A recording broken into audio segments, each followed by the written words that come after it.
What do you think when you see this photo? Do you see an old lady? What about her or her?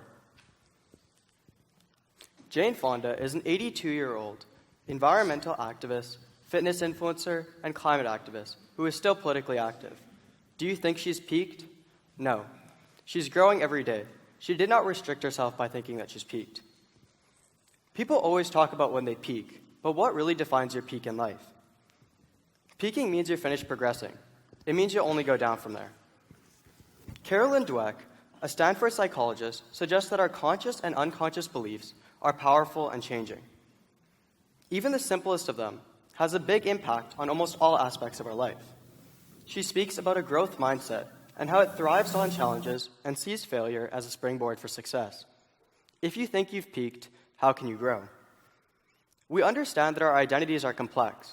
Regardless, we still make snap judgments based off of superficial aspects of our lives.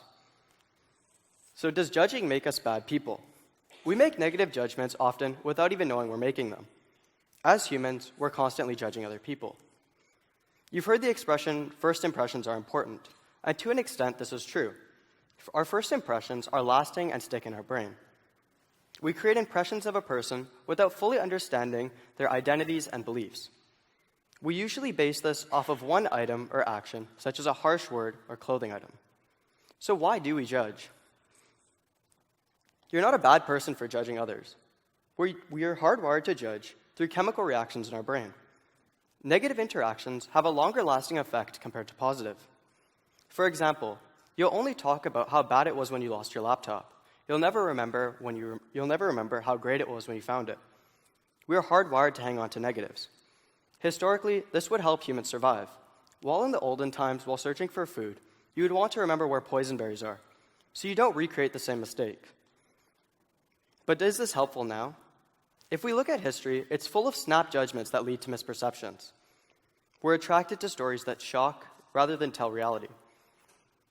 Case in point, in the Middle Ages, there were two guys, Husni Sabah and Rashid al-Din Sinan, who were looking for ways to care for the refugee community. Husni Sabah saw a way that he could care for his community by helping one another. At the foot of Alamut, a mountain fortress in Iran, people were starving and mistreated by their leaders. He helped create an orchard, made their fort safer, and eventually he took over Alamut. Eventually, he created a state by developing a string of fortresses where his community could not only thrive but be safe. But if you listen to Marco Polo, who wrote about an old man in the mountain, Husni Sabah was a man who drugged young men, promised them paradise, and trained them to be assassins. This story captured the imagination of crusaders, and each time it was told, it was more exaggerated. These eventually became the assassins' legends. This happened because Muslims were judged as barbarians and were exoticized by Western Christians. This stereotype was repeated out of ignorance and was continually perpetuated. History has lots of examples where people think that it'll bring them up by making other people feel less than them.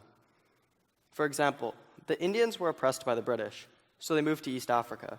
When they were in East Africa, they were still oppressed by the British, and they went on to oppress indigenous African tribes. They perpetuated the idea that in order to feel big, I need to make someone else feel smaller than me.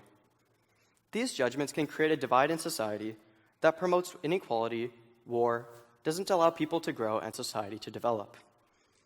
One outcome of judgment is creating a perception of a person without fully understanding their beliefs and worldview.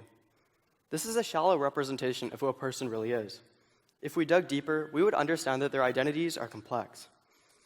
Sometimes we judge because we think it'll make us feel better. In a book by Carol McLeod, everyone walks around with a bucket by their side. This bucket is full of their happiness, which fluctuates throughout the day. When our buckets are full, we are happy, and when they are empty or low, we are sad. Throughout the day, people try to bucket dip and steal each other's happiness. Throughout the course of the story, we learn that bucket dipping only results in everyone becoming less happy. The only way to really fill a bucket is to be kind to somebody, giving a helping hand, or to a compliment, which would not only fill your bucket, but theirs as well. This story helps us understand why people might think that putting others down is a way to bring them up. If we step back, look at our judgments and how others are affected, We could focus on creating constructive criticism that people can use to improve themselves, filling up their buckets. If you see yourself as a work in progress, constantly improving, you will value yourself, your journey, and everyone in it. What does it mean to value yourself? One thing I thought about was authenticity. Has there ever been a time where you felt you couldn't express your values or beliefs? Why did you feel like that? A study by Harder in Psychology Today talks about how young people are scared to express themselves because they think that there has to be this one true self and they can't change. What this study found is that it's not either or. Instead, we do both. There is a core set of values that you keep with you at all times. So what does this mean? It means that you don't have to be the same in all situations, but you do have to stay true to your core set of values. As a Muslim, I can definitely think of times where I felt I couldn't express my values because I was scared of being judged. This doesn't mean I let go of my values, but raises the question, why did I feel the need to hide? If we're able to express ourselves, be comfortable with who we are, we can accept others and stop caring about how other people judge us. Once you reach a state where you're happy with yourself, you like who you are, you're proud of who you are, you can express your ideas, thoughts, and beliefs without fear of judgment.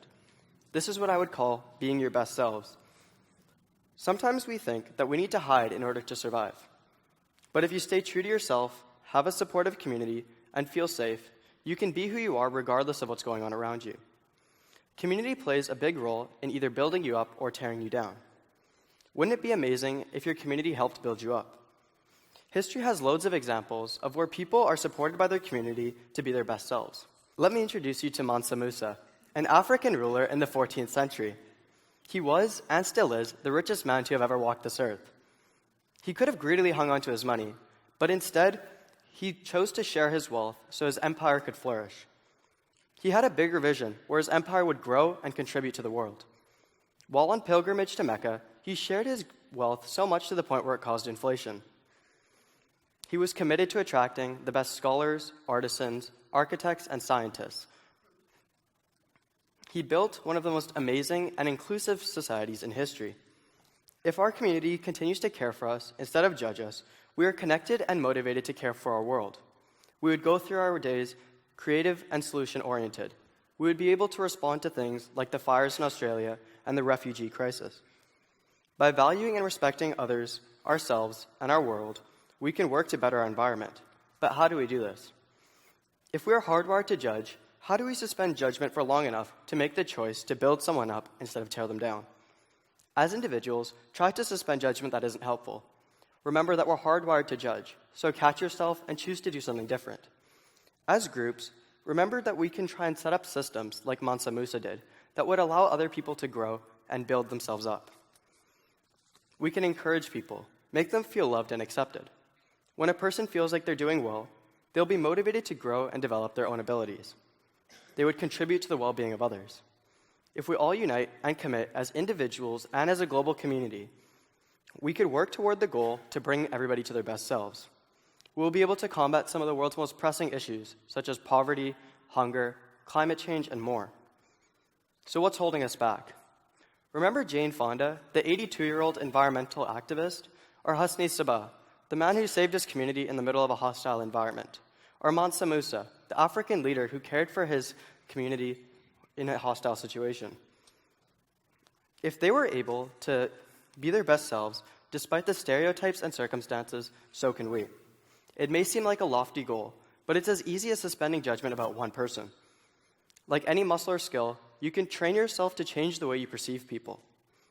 And if we practice this constantly, we will be able to maintain this skill. And if we all do this to the best of our ability, the way we perceive people will shift. If we practice suspending judgment, we will be more empathetic. So start today, at this conference. Talk to someone you've never talked to, or someone you know, and find out something new about them.